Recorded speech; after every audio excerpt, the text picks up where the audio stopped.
महसूल के हिसाब के लिए मेरे यहाँ बैठने की क्या जरूरत है गंगोबापन? आप कर लेंगे ना?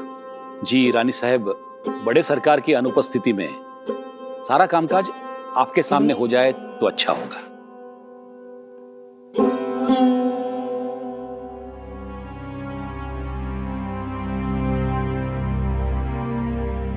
गंगूबा साहब से बही खातों की जांच करवानी है ना आपको? दिखा दीजिए। जांच कैसी जावेद साहब?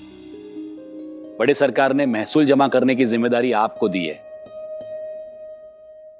मैं तो सिर्फ औपचारिकता निभा रहा हूं।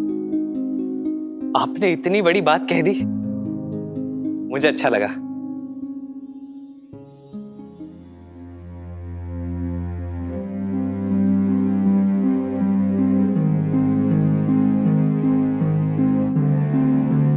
रानी साहब, बड़े सरकार का संदेश आया है। आपको तो खबर मिल ही गई होगी। निजाम की भारी भरकम सेना के सामने बड़े सरकार को बहुत बड़ी जीत मिली है। अब वो दिल्ली की ओर कूच कर रहे हैं। शायद 2 हफ्तों में वापस आ जाएंगे। इस बार तो उनका स्वागत बहुत धूमधाम से होगा, इतनी बड़ी जीत जो मिली है।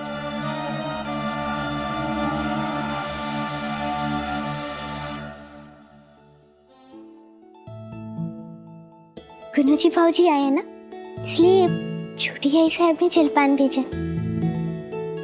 उत्तम, यहाँ रख दीजिए।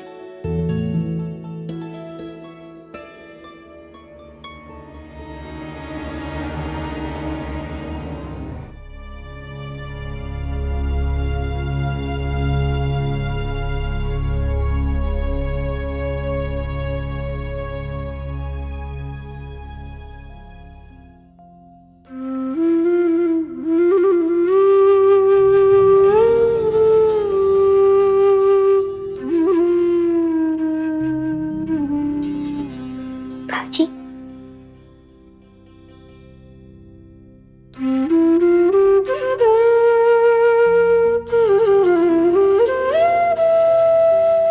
गंगवा काका शरबत। वहां मेज पर रख दीजिए, मैं वही खाते देख रहा हूं।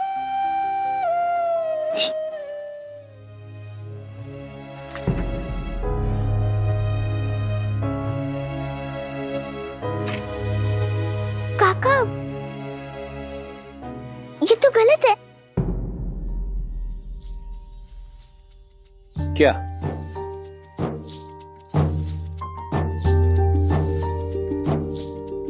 ये देखो, इस पन्ने पे जो आखिरी रकम लिखी है और इस दूसरे पन्ने पे जो पहली रकम लिखी है, वो दोनों तो अलग अलग है काका। देखो,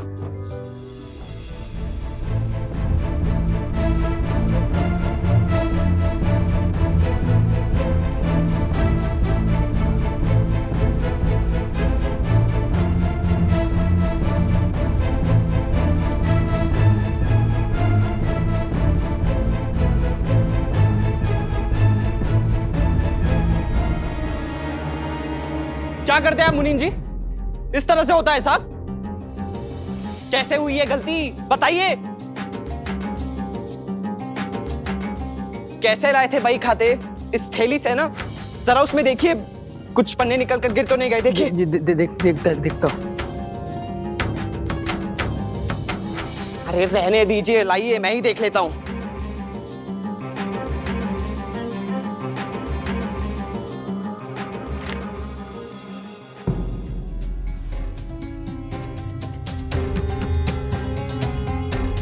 देखिए, क्या कहा था मैंने?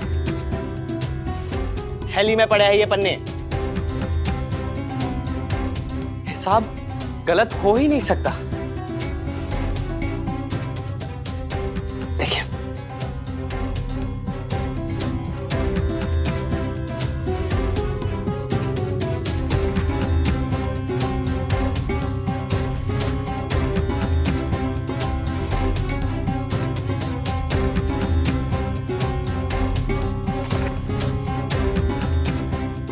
अब ठीक है।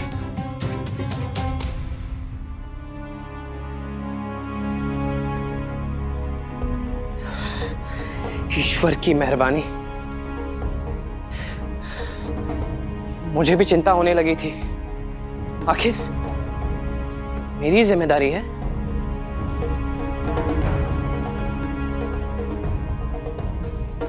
इन बही खातों को अच्छे से रखिए मुनीम जी। पन्ने ढीले होकर यहां वहां गिरते रहेंगे तो कैसे चलेगा?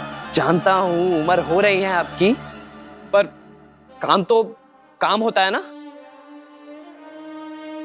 जावेद साहेब, ये तो आपकी जिम्मेदारी है ना, फिर मुनीम जी की गलती कैसे? जो आपका प्रदेश है उसके दस्तावेजों की जिम्मेदारी आपकी है, इसलिए गंगोबा पंत के सामने लाने के पहले आपको देखना चाहिए था कि बही खाते किस हालत में है। बड़े सरकार के विश्वास का मान तो आपको रखना ही होगा। जी।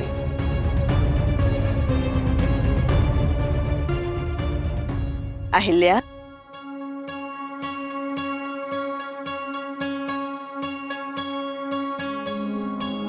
चलिए हम रसोई में चलते हैं। आज मैं तुम्हें नया व्यंजन बनाना सिखाऊंगी। एक और बात कहनी थी तुमसे। तुम्हारे बड़े सूबेदार जी तो हमेशा ये कहते हैं, लेकिन आज पहली बार मुझे भी ऐसा लग रहा है कि तुम्हारी शिक्षा इस राज्य के कितने काम आ सकती है।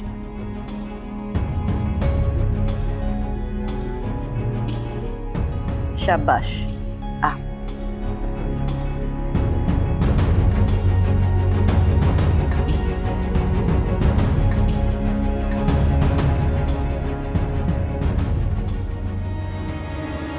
पहले से ही कम तेज नहीं थी ये लड़की, अब तो पढ़ाई शुरू होने के बाद बिजली जैसा चमकने लगा इसका दिमाग। कागज पे नजर पड़ी और इतनी बड़ी गलती पकड़ ली। किसी ज्ञानी महात्मा की आत्मा तो नहीं समा गई अहिल्या के अंदर।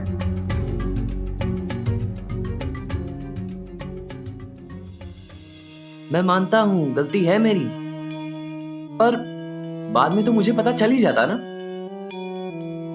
आखिर कुछ तो देखा होगा बड़ी सरकार ने मुझ में, इतनी बड़ी जिम्मेदारी देते हुए। लेकिन तात्या, ये लेखा जोखा, हिसाब, प्रशासन के काम, राजपाट, इन सब में अहिल्या को इतना बढ़ावा नहीं देना चाहिए। आप ही बताइए, आप तो बड़े सरकार के सलाहकार हैं, क्या अहिल्या का इस तरह से बड़ों के बीच बोलना सही है? शौक है उसे पढ़ने का, शौक से पढ़े, पर जिसका जो काम है उसे करने दे। क्षमा चाहूंगा जावेद साहब, मेरे राजा का, मेरे देश का भला चाहना मेरा धर्म है और मेरा कर्तव्य है अपने धर्म पर डटे रहना। मेरे राजा या देश के हित में जो बोलेगा उसकी आवाज को दबाना, उसे रोकना, ये अधर्म होगा और इस अधर्म को मैं कभी नहीं कर सकता। वैसे भूल मेरी भी है जावेद साहब, महसूल का हिसाब आप देखते हैं इसलिए मैं भी ज्यादा ध्यान नहीं देता, लेकिन ये ठीक नहीं। हम सबको अपना अपना काम बड़ी ही निष्ठा और ईमानदारी से करना चाहिए। आज्ञा चाहूंगा जावेद साहब, मुझे जाना है।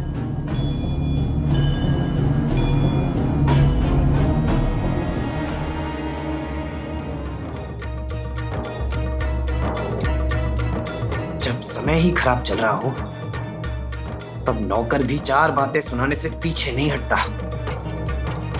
गनीमत समझिए कि आपका पद अब तक कायम है।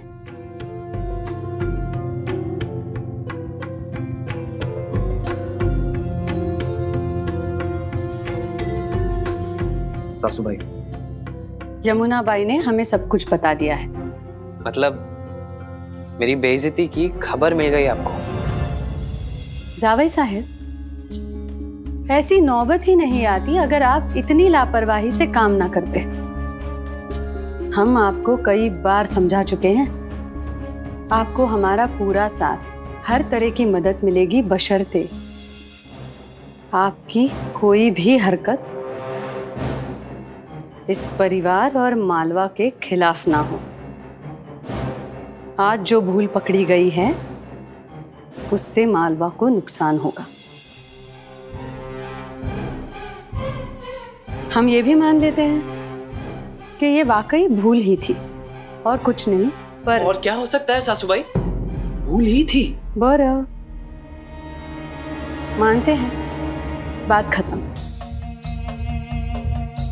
हम बस आपसे एक बात कहना चाहते हैं जावेद साहब, हमने आपसे बहुत उम्मीदें जोड़ रखी हैं। यदि किसी दिन उन पर पछताने की नौबत आ गई तो वो घड़ी हमारे लिए मौत से भी बदतर होगी।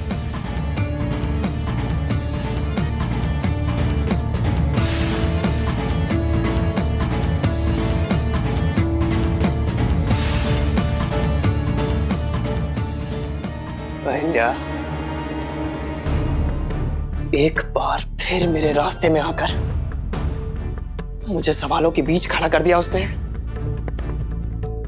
कितना नुकसान करवाएगी वो लड़की और कितनी बेइज्जती करवाएगी वो मेरी।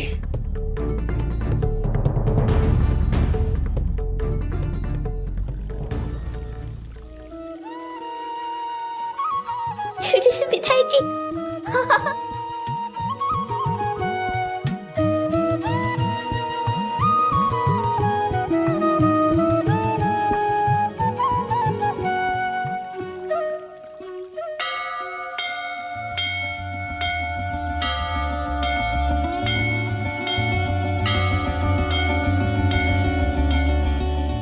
चलो अब बस हुआ, शाम की आरती का समय हो गया, मंदिर में चलते। आओ। तुम जाओ ना, हमें थोड़ी देर और खेलना है। दादा, आप रहोगे ना हमारे साथ? वैसे भी इतने दिनों बाद आपने समय निकाला है हमारे साथ खेलने के लिए।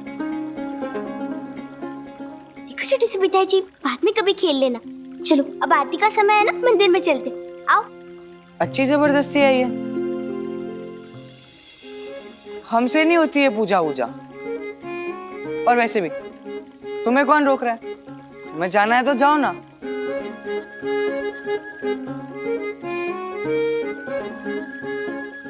अच्छा छोटी सी पिताई जी, आपको याद है आपकी उत्तराधिकारी बनने से पहले जो परीक्षा हुई थी, उसके अंतिम सवाल का जवाब आपको याद है?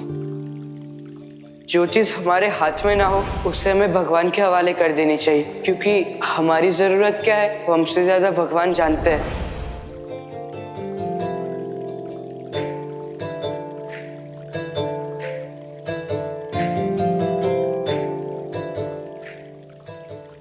और पता है, बड़े सुबेदार जी भी कहते हैं कि राज्य सिर्फ राजा के पराक्रम से नहीं बढ़ता, भगवान जी के आशीर्वाद से भी बढ़ता है। तो फिर दिन में एक बार आपको भगवान जी का आभार तो मानना चाहिए ना, और उनसे आशीर्वाद भी लेना चाहिए, अपनी प्रजा के लिए, मालवा के लिए, खुद के लिए। हाँ, ठीक है, चलो चलें।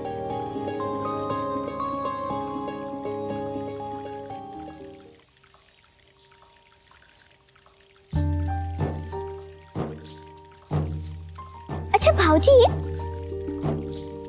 आज महल में कोई सामान आ रहा है क्या?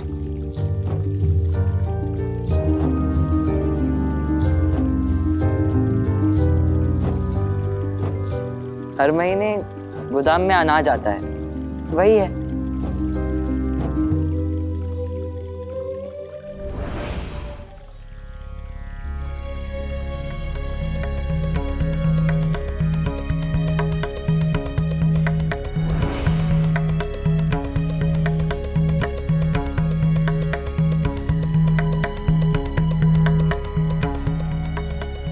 अहिल्या, हाँ? चले?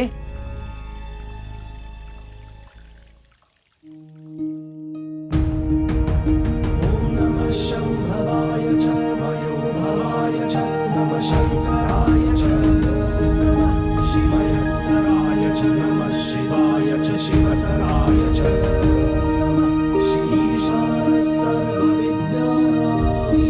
सर्वभूतानां ब्रह्माधिपतिः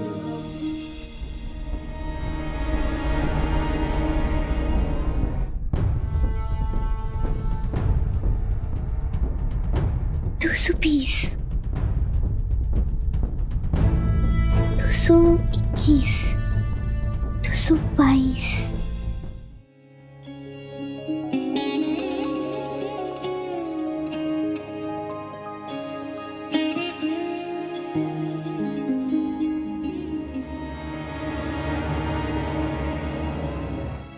लगता है सारी बोरियां गोदाम के अंदर चली गई।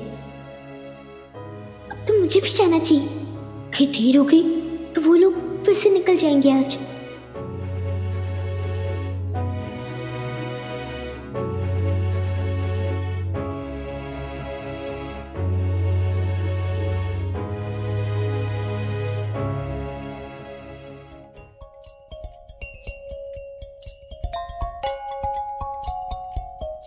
झट से पिताजी, झट से पिताजी।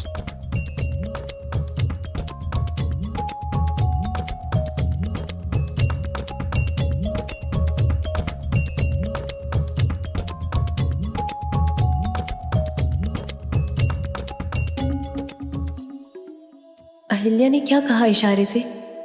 मेरी समझ में तो नहीं आया। और आरती छोड़कर कहाँ जा रही है वो?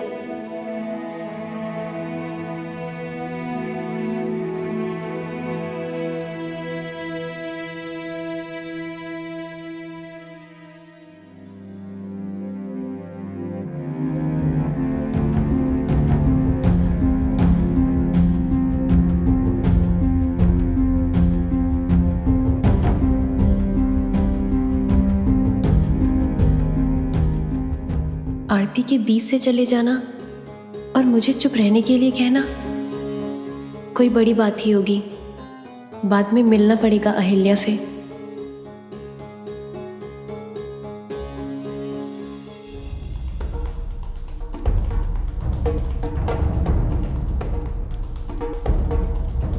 कितनी देर लगा दी यमुना भाई, मैं कब से यहाँ पे। ये सबके सामने कैसे आती है? मैं भी रास्ता ही देख रही थी कि वो लोग आरती शुरू करें तो हम लोग यहाँ अपनी पूजा शुरू कर दें। लेकिन आज मुझे वापस जल्दी जाना है। पर क्यों? अनाज का जिम्मा तो आपका है ना। अरे हाँ बाबा, लेकिन क्या है ना, वो आज दोपहर से मेरी बाई आग बहुत फड़फड़ा रही है। मुझे कुछ तो पूरा होने वाला है, इसलिए जितनी सावधानी रखे उतना अच्छा है। और तुम भी अपना काम थोड़ा ध्यान से करना। हाँ, जब तक मैं इशारा नहीं करूंगी पीछे का दरवाजा मत खोलना।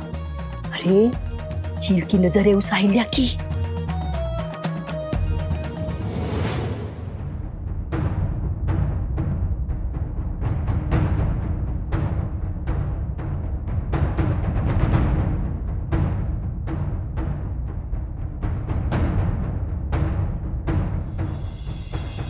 यमुना भाई, आज मुझे भी थोड़ा जल्दी जाना है, ज्यादा देर रुक नहीं सकता। दूसरे दरवाजे खुलने के इंतजार में। तुम मेरे लिए काम कर रहे है, समझा? मेरे गांव का है, इसीलिए तुझे काम दिलवाया मैंने। मैं हूं तो तेरा घर चल रहा है। अगर मैंने काम से निकाल दिया ना तो भूखे। यमुना भाई, गुस्सा क्यों कर रही हो? जरूरी काम था इसलिए कहा। वैसे इतना जरूरी काम भी नहीं है, आप आराम से करो जो करना। हाँ देख, अभी पीछे का दरवाजा खोलना थोड़ा मुश्किल लग रहा है। आज रात को यही रहना। रात को सब लोग सो जाएंगे, उसके बाद हम हमारा काम शुरू करेंगे, समझा? चल काम शुरू कर दे।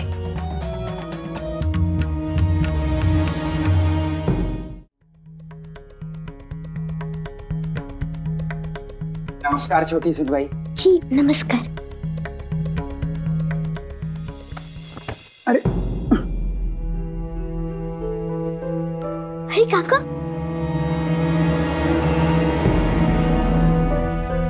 आप ठीक तो है ना? आपको चोट तो नहीं आई?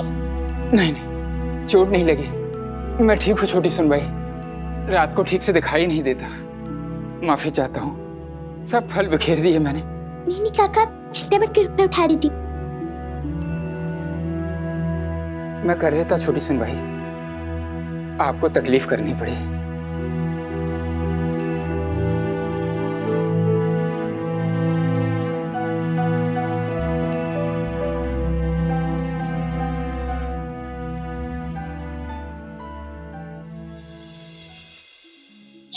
ताई जी कहते हैं तुम कहानी अच्छी बनाती हो। मैंने गलत सोचा होगा तो ठीक, लेकिन अगर मैंने जो देखा वो सही है फिर तो बहुत बड़ी गड़बड़ है। अच्छा आप मेरी मदद कर देना पता लगाने में भगवान जी कि सच क्या है।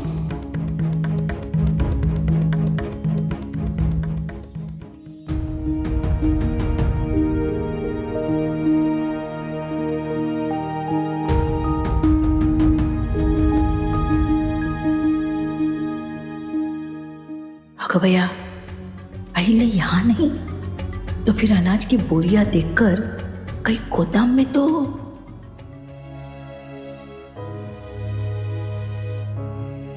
काका जी छोटी सुनना। मैं आप ही के पास आ रही थी। जी कुछ काम था? आप वही है ना जो गोदाम में सारी बोरियों का हिसाब किताब रखते? जी छोटी सुन भाई। आप मुझे ये बताइए कि एक फेरे में कितनी अनाज की बोरी आती है? जी 300। मतलब एक महीने में 300 बोरियां खत्म हो जाती है और आप फिर से और 300 बोरियां मंगाते हैं? नहीं छोटी सुन भाई, 300 बोरियां खत्म नहीं होती, 60-70 बच जाती हैं हर बार।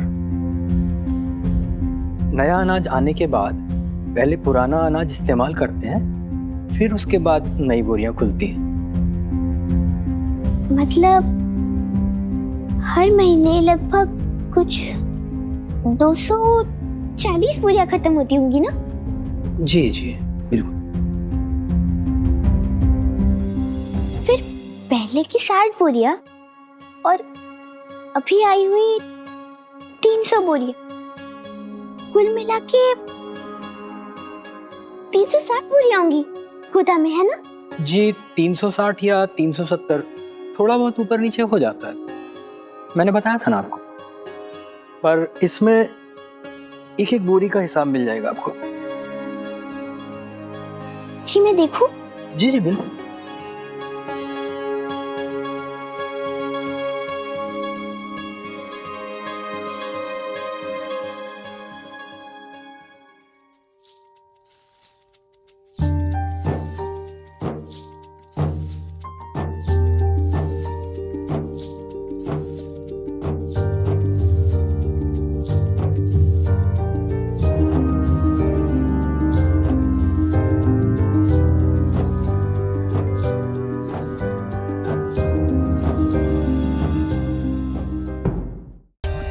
For more updates, subscribe to our channel, click the show links and enjoy watching the videos.